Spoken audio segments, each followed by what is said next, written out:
Hi, this is Rick Altman. Thanks a million for tuning in.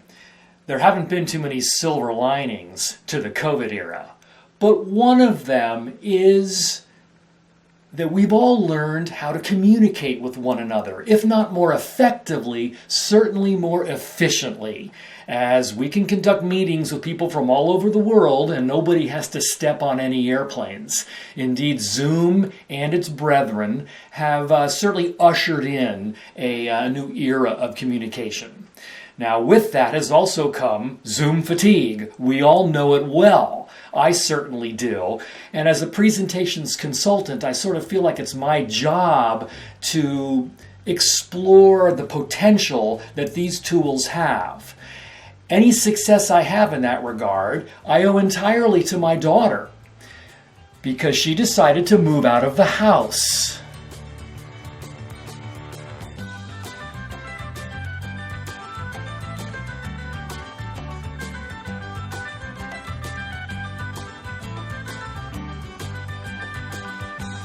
Yeah, getting old is no fun. But you know what? Having an empty nest just means that there are extra bedrooms, including one to turn into a Zoom studio. Because here's what my office looks like. And as you can see, there's not much room for creativity here. I have a good microphone and a good camera, but I don't want to have to always have a green screen behind me. And as you can see, I'm incapable of keeping this office clean. I love my daughters very much, but when Jamie moved out of the house, I wasted little time in converting her bedroom into a studio. Now, she only lives an hour away. She does come home to visit us. As you can see behind my shoulder here, her bed is still in place, but the shrine that was up here on the wall to her favorite San Francisco Giants, Tim Lincecum and Buster Posey, I took that down very carefully. And her dresser, which was right here, full of first grade book reports and third grade projects, that's carefully placed inside the closet over there. So what I have is the front of her room and the back of her room. Now, I suppose in a perfect world I would repaint that wall, but it's okay. And that nice little shelf up there, we just put a few things there, and now it serves just fine as the backdrop. Now, what I'm going to show you cost about $1,000. I trolled eBay a lot. I hung out on Amazon whenever I could, and I also worked with a lot of spare parts that I found around the house. It doesn't matter what your budget is. I'm not expecting that many of you are going to spend $1,000 to build a Zoom studio, but the priorities that you're going to want to have in place, those are important. And I believe it all starts with a good microphone. If you have $100 to spend 80 of it on your microphone. I think good audio is the most important aspect of virtual communication. Audiences will forgive fuzzy video and mediocre lighting, but if they can hear you, they're going to have an opportunity to engage with you. Audio, I believe, is to be the most important quality. I would rank lighting second, and I think I'd put video third, actually. Here's my preferred, the Yeti Blue, although mine's not blue. You can pick this up on Amazon for about $125. It's an outstanding USB-based microphone, and that's the key. USB, an external microphone, any of them are going to be better than the crappy ones that are connected to your notebook computer. Here's the whole setup right here, including the table that I picked up on Amazon for about $45.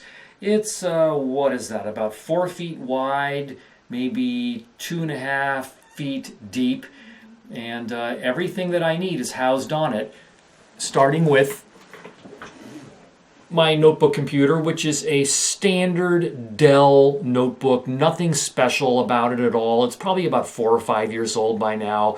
You can find it on eBay for a couple $100, probably less, probably 150 by now. And it's your basic notebook computer, meaning that it has USB ports on each side, but no Ethernet. So I consider one of the most important pieces of this whole thing is this little USB hub that includes an Ethernet port.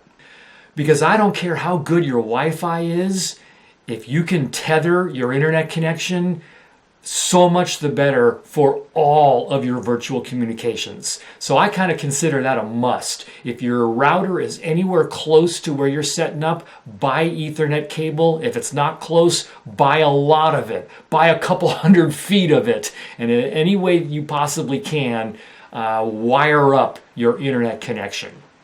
Next comes my primary camera. This is the Sony A5100. One of the many mirrorless cameras available today.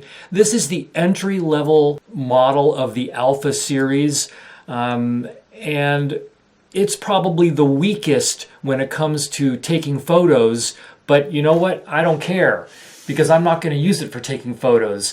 I'm not sure I'm ever going to press the shutter button even once. The key about this camera is what's called clean HDMI. That refers to when you are connecting an HDMI cable and you want to project what you see from the monitor, you don't get all the junk. Now, for instance, let me zoom way in here. Can you see? I'm not sure you can, but on that monitor it says autofocus is on. You can see a little blinking light that says HD cam, 100% battery, what else? ISO settings, f-stop, all of that. That's the stuff that you don't want to have projected out. And so clean HDMI is the critical specification for these cameras. And of the entire Alpha series, they all offer it. This is the cheapest one and the simplest one to use, the Sony A5100. Now you can go ahead and start taking notes all you want, but all of this will be available to you as a download. All right, now that's one. Then there's another camera up here. I've got a third camera right here. So this setup, there are 3 cameras. Now I also should talk about this pole here, because what I didn't want is a bunch of tripods. So I found this really cool pole that just connects to the ceiling up there, and this wasn't very much. This was about $25. And then there's a secondary pole right here, and that was even cheaper, $15. And actually this little guy here cost me more than the pole did. Very handy just for connecting things anywhere. And you can see I have a monitor in place also, so I can see all of this. All of these things are connected to these 2 poles, and this light is here as well. I've got 3 lights. I've got this one, I've got one sitting there, and then I have one in case it's dark or cloudy or nighttime. Let me turn that one on for you so you can see. That's an LED light that is very, very bright. So I've got my 3 lights, and they're all adjustable. This little ring light right here cost me $10. And the awesome thing is that it has a clamp, so you can put that thing anywhere. And this gooseneck, you can move it all over the place. So really handy. This one wasn't very much, $15, $20. I found it on Amazon. The cool thing is that you can change the hue and the intensity. I raided our conference stash of camcorders to get those 2 Canon Vixias. They're about, what did I say? They're about $125 right now on the used market, and they're terrific. They're really easy to use. They have clean HDMI also, so all that stuff that you see on that monitor right there will not appear. In fact, this is the one that you've been watching me stand up in front of on all of these, and then this one over here. That's for the close-ups where I'm sitting at my computer. Now, why 3 cameras? Go ahead and laugh. That's okay. I wanted to have the flexibility. One way or the other, I'm going to recommend that you get away from the tiny little camcorder that sits at the top of your notebook computer. You can, at a minimum, replace that with a better one, even if it sits in the same position. One that gives you better depth of field, a little wider angle. Those are all good qualities to have. And yes, if you can set up more than one camera, then you've got tremendous flexibility. Now, what are they all connected to? They're connected to this device right here. This is the ATEM Mini. It's a little mixer that costs $300. I don't know if there's a used market for it yet. It's so easy to use. So first of all, we've got all of our inputs. Let me adjust this light down here a little bit so you can see better. So we've got 4 inputs. Camera 1, camera 2, camera 3, its little label is hiding, and then this one here is connected to my phone, which is what you're looking at right now. So all of these connect in here, and I just press these buttons to activate them. So now as soon as I press this button, there's camera number 1. Press this to number 2, and that's the one up here. There's camera number 3, this one here, and then finally my phone once again. And being able to connect to your phone like this is awesome, so you can walk around a room. What else do I have to show you? Power strip. Now, none of this stuff draws a lot of power. What I really liked about this power strip that didn't cost me more than about $15 is a master switch and individual switches for each of these. So if I wanted to turn my light on and off, there it is. Monitor, my various cameras, and the mixer itself. Now, of all these connections back here, this one might be the key. Notice it says AT to PC, and if you follow it, it goes to right here. That's the one that connects the mixer to the computer.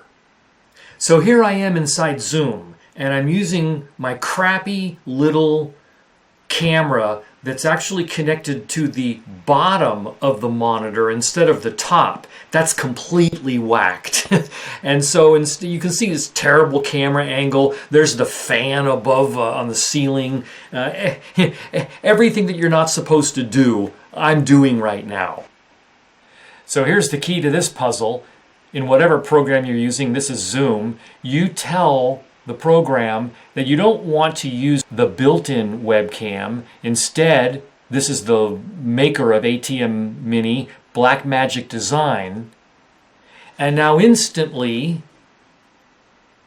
whatever's showing up through ATEM Mini, there's camera 1, here's camera 2 up here, here's camera 3. All of them now, any one of them I should say, now is the video feed into Zoom. So the great thing about this is that you don't need to use the screen share option nearly as often, because one of the video feeds can be the computer screen itself. So if you're holding a webinar and you want to show yourself a little bit and you also want to show slides, those slides can simply be, like for instance, button number 4 on the Mini. The other thing that you can do is picture inside picture. So here is camera number 4, and I can tell it to include camera number 1 also. I wish I could make that larger. Instead, what I can do is just simply say what side it goes on. I don't use this that often, but it's often quite handy.